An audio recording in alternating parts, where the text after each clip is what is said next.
अभी आपने एक टर्म का इस्तेमाल किया, महाभियोग, कि अगर जज जो हैं जब उनसे जवाब मांगा जाता है और उसके बाद वो उचित जवाब नहीं दे पाते हैं, खुद को बेगुनाह साबित नहीं कर पाते हैं, तो उसके बाद उनसे इस्तीफ़ा मांगा जाएगा। इस्तीफ़ा नहीं देते हैं तो महाभियोग के लिए सिफारिश कर दी जाएगी। मैं चाहता हूँ हमारे दर्शकों को आप समझाएं कि ये महाभियोग क्या चीज़ है और इसकी ज़रूरत क्यों पड़ती है।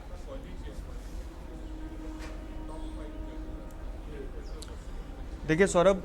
महाभियोग बिल्कुल अलग प्रक्रिया है। अभी ये जो मांग पहुंची है और ये जो मसला पहुंचा है वो इन हाउस इंक्वायरी के मुहाने पर है, यानी कि सुप्रीम कोर्ट का कोलेजियम एक इन हाउस इंक्वायरी इनिशिएट कर सकता है इस मामले पर। कोलेजियम की जो मांग है वो संसद में शुरू होती है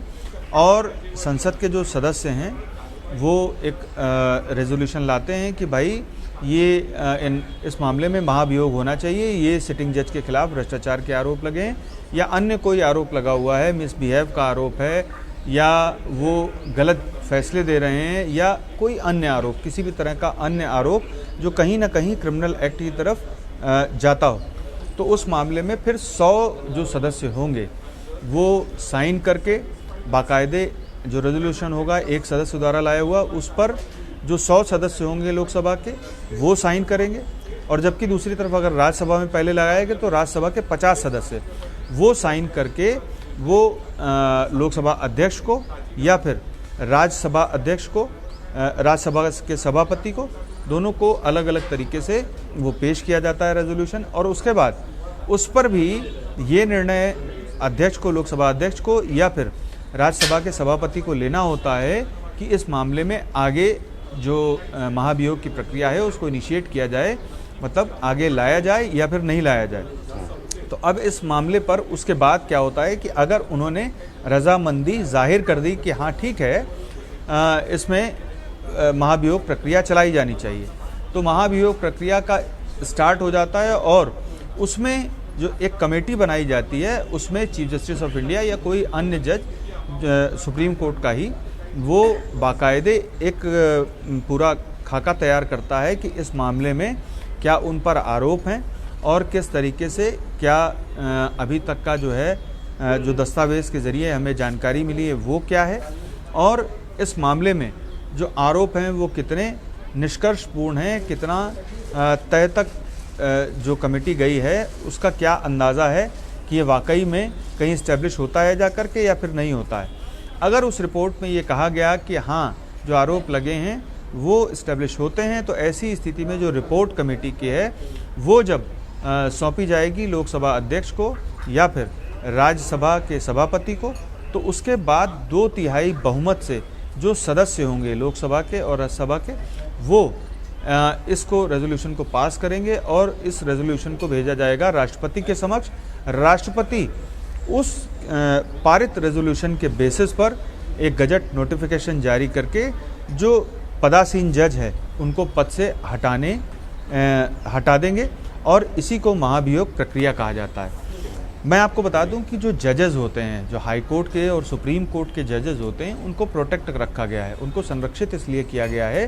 क्योंकि बहुत सारे ऐसे मामले हैं जो सरकार से जुड़े होते हैं सीधे तौर पर, भले ही केंद्र सरकार हो, राज्य सरकार हो, तो ऐसी स्थिति में उनके खिलाफ कॉन्स्पिरेसी भी चलाई जा सकती है और बड़े पैमाने पर ऐसे में जज अगर सुरक्षित नहीं होगा तो जाहिर सी बात है कि वो कड़े फैसले लेने में सक्षम नहीं हो पाएगा और जब कड़े फैसले लेने में सक्षम नहीं हो पाएगा तो जाहिर सी बात है कि न्यायपालिका भी इस मामले में सक्षम नहीं होगी। तो सबसे पहले तो मैं आपको ये बताऊं कि ये जो मसला सामने आया है उसमें सबसे पहले जो चीफ जस्टिस ऑफ इंडिया के सामने और दिल्ली हाई कोर्ट के चीफ जस्टिस उपाध्याय जी के सामने जो चुनौती है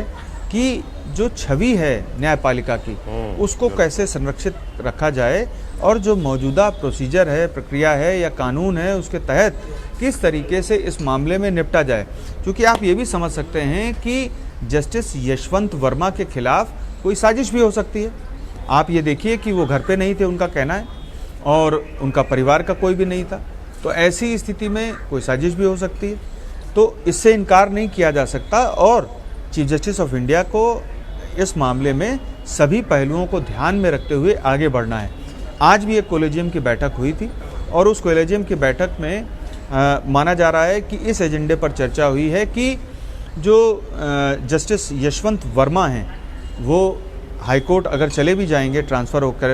इलाहाबाद हाई कोर्ट, तो वहाँ पर भी वो कार्यभार जो है, कार्य है जो जुडिशल वर्क है, वो नहीं करेंगे। इस पर ये संभावना बनती है कि जल्द ही कोई निर्णय दिया जाएगा कोलेजियम द्वारा, और उसके बाद आगे का जो प्रोसीजर है उस पर भी कार्रवाई चलती रहेगी। क्योंकि जस्टिस यशवंत वर्मा का जवाब जब कोलेजियम के सामने आ जाएगा, उसके बाद ही इन हाउस प्रक्रिया जो है, इन हाउस कमेटी जो है इस मामले में इनिशिएट की जा सकती है, यानी कि बनाई जा सकती है, और वो फिर फर्दर एक तरह से प्रोब या परख करेगी मामले की कि आखिर हुआ क्या था वास्तविकता में। तो ऐसे में जजों के घरों में बाहर सीसीटीवी भी होते हैं।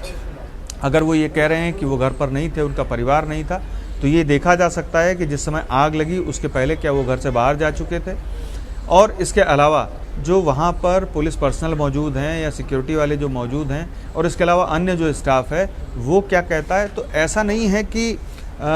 इस मामले को किसी भी तरह से दबाया जा सकता है या छिपाया जा सकता है। ये चूँकि भ्रष्टाचार से जुड़ा बहुत बड़ा मसला है, और समय समय पर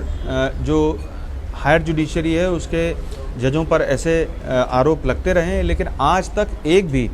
जो महाभियोग है वो इनिशिएट नहीं हो पाया है, कंप्लीट नहीं हो पाया प्रोसीजर। जस्टिस सौमित्र सेन थे, उनके खिलाफ महाभियोग की प्रक्रिया पूरी होने ही वाली थी, उसके पहले ही उन्होंने इस्तीफ़ा दे दिया था। तो आप समझ सकते हैं कि कितना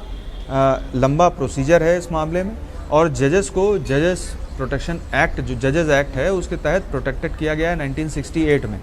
और इसके अलावा सुप्रीम कोर्ट के जो फैसले हैं उनमें ये ज़रूर कहा गया है कि अगर कोई क्रिमिनल एक्ट होता है जज का